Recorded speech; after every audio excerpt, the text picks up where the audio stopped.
We'd been going out for 2 years. I asked her to marry me at the top of the London Eye. She said yes, thankfully. I was so nervous at the time, but after she said yes, all I felt was happiness. A year later, once we'd saved enough money, we bought a house together. It was a quaint little house in the countryside. There wasn't another house in sight, just that rotten old shed filled with rubbish. I vowed to get rid of the unsightly thing the first chance I got. One night, as my wife and I lay asleep side by side, I heard a bang come from downstairs. I listened more carefully, waiting. It must have been nothing, I thought. My wife patting me on the shoulder, kissing my cheek. Her touch felt colder than usual. I heard a noise. The foxes have probably just knocked over the bin. Go back to sleep. I felt so on edge that night, like something was out of place, but I couldn't figure it out.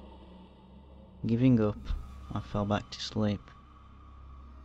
I shot upwards and scrambled around under the bed, looking for my golf clubs.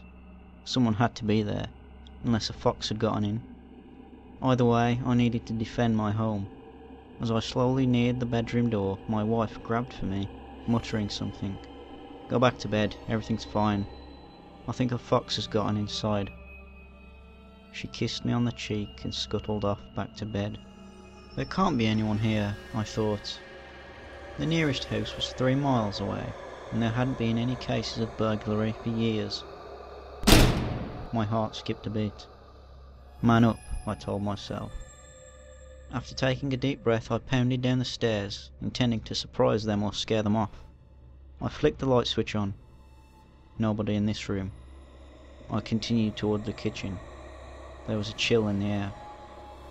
Once I reached the kitchen, I flicked the light switch on.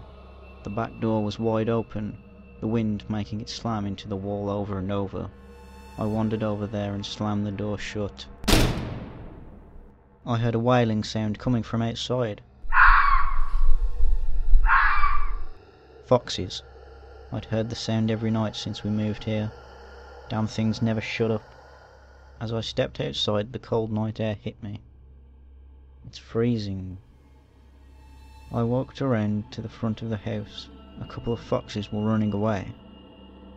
I must have forgotten to close the door when I went to bed, I thought. I was exhausted after all. I'd had a stressful few days at work. In the distance I could see the shed. That bloody shed. Could never make time to knock it down. I'll do it this weekend, I told myself. Just as I was about to turn around and crawl back into bed, I saw the shed door swinging in the wind. That's odd. The shed's been locked ever since we moved here. The wind was blowing and snow had begun to fall. I wonder if we'll have a white Christmas, I thought. I jogged towards the shed, trying to warm myself up. I should have just gone back inside, I thought. I'm going to catch a cold, or worse. The shed was quite large, one of the reasons I wanted to get rid of it so much. It didn't have any windows either. I hadn't been inside the thing since the day we moved in. All that was inside it had been a couple of rusty old bikes and a few cardboard boxes. Not now. Inside were packets of food, canned meat and a dirty old mattress. But that wasn't what made my bones quiver and my body shake. Vomit crept up into my throat. Unable to hold it back, I threw up.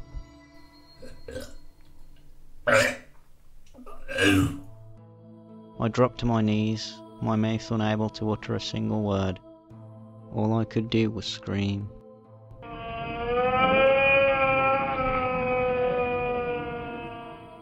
Me and my wife had always talked about having children. It was one of the reasons we'd moved here. A nice family home. I continued to stare at the corpse that lay on top of the mattress, mind and body numb, unable to cry or scream. All I could do was stare at her, my love, my wife.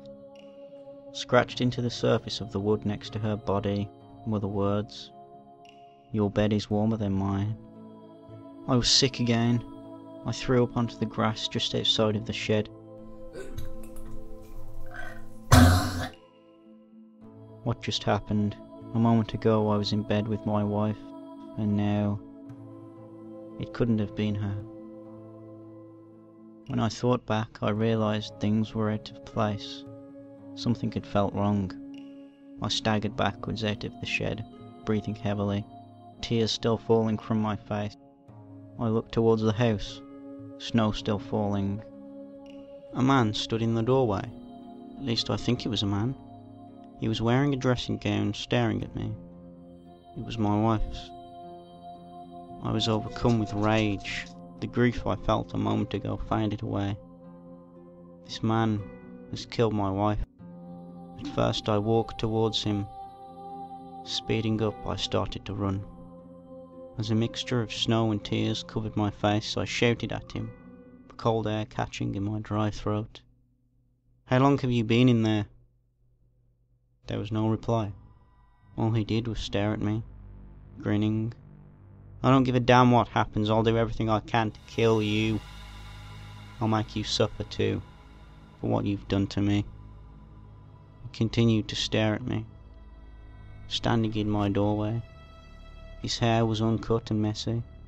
Beneath my wife's dressing gown I saw he was wearing dirty and torn clothes. The shed man only carried on staring back. Eventually, he opened his mouth to speak. I was cold. His voice was barely a whisper. I struggled to hear him. I wanted somebody to warm me up. He licked his lips, not smiling anymore. The previous owners used to let me sleep over during the winter. Well, when I say let, I mean they didn't know I was there. You thought I was your wife, didn't you? These damn foxes, they've been keeping me awake all night. Expect me to sleep in a shed, while you and your precious wife have all the warmth and comfort of a house. You did, didn't you? Selfish, so selfish. Do you know what I do to people like you? I only stared back at him. I wasn't going to entertain him with a reply. This man was mad. He'd killed my wife. I should kill him too. I picked up a rock and began to walk towards him. What are you doing? Come to give me a hug. A kiss, maybe. I had almost reached him. I was so close to wrapping my hands around his throat, when a fox ran across my feet. Instinctively I looked down to see what it was. That was all the time the shed man needed. I woke up in darkness, a stabbing pain at the side of my head. I tried to lift my hand to feel if there was any blood, but I couldn't. My arms were chained to a bed. Where was I? There was only a dim light, so it took my eyes a while to adjust. The shed man was sat on an old cardboard box, his face barely visible in the dark. He was looking at me again, laughing.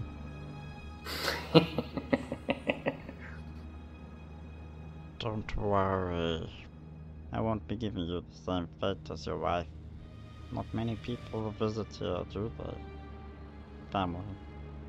Friends. Well, if they do, I'll be sure to bring them down to see you. I'll come and visit you every night. You'll never be alone for too long. Everyone has needs. The shed man slowly rose from his cardboard chair and walked towards my basement door, closing it behind him.